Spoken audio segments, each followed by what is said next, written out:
India के पहले prime minister ने कुछ ऐसे डिसीजंस लिए जिनका असर आज भी शो होता है। जवाहरलाल नेहरू जी को मॉडर्न इंडिया का आर्किटेक्ट कहा जाता है, लेकिन क्या उन्होंने कुछ बड़ी मिस्टेक्स भी की थी? आज हम फैक्ट्स के साथ दोनों साइड्स देखेंगे। Mistake 1, China policy 1962। वो सबसे बड़ी मिस्टेक मानी जाती है चाइना के साथ पॉलिसी। जवाहरलाल नेहरू जी ने हिंदी चीनी भाई भाई पर भरोसा किया, लेकिन 1962 में साइनो इंडियन वॉर हो गया। इंडिया प्रिपेयर्ड नहीं था और हमको हार का सामना करना पड़ा। नाउ इसमें कुछ लोग कहते हैं नेहरू आइडियलिस्टिक थे, जबकि दूसरे कहते हैं ये स्ट्रेटेजिक फेलियर था। मिस्टेक 2, कश्मीर इशू 1947 के बाद कश्मीर का मैटर भी कंट्रोवर्शियल रहा। जवाहरलाल नेहरू जी ने इशू को यूनाइटेड नेशंस ले जाने का डिसीजन लिया।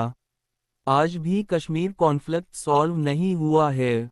नाउ इसमें कुछ हिस्टोरियंस कहते हैं ये इंटरनेशनल प्रेशर की वजह से था, जबकि क्रिटिक्स इसको बड़ी पॉलिटिकल मिस्टेक मानते हैं। Mistake 3, economic policy. Nehru ji ने सोशलिस्ट मॉडल फॉलो किया। हैवी इंडस्ट्रीज, पब्लिक सेक्टर और लाइसेंस सिस्टम, जिसका रिजल्ट रहा कि ग्रोथ स्लो रही, प्राइवेट सेक्टर डूब गया। कुछ लोग कहते हैं ये ज़रूरी था एक न्यू कंट्री के लिए, जबकि दूसरे कहते हैं इसने इंडिया की ग्रोथ रोक दी। मिस्टेक 4, डिफेंस प्रिपरेशन 1962 वॉर ने एक और वीकनेस दिखाए, defence preparation. India military strong नहीं था। क्रिटिक्स का व्यू है कि ये प्लानिंग फेलियर था। सपोर्टर्स का व्यू है कि कंट्री न्यू फेज में थी, रिसोर्सेज का लिमिटेड होना।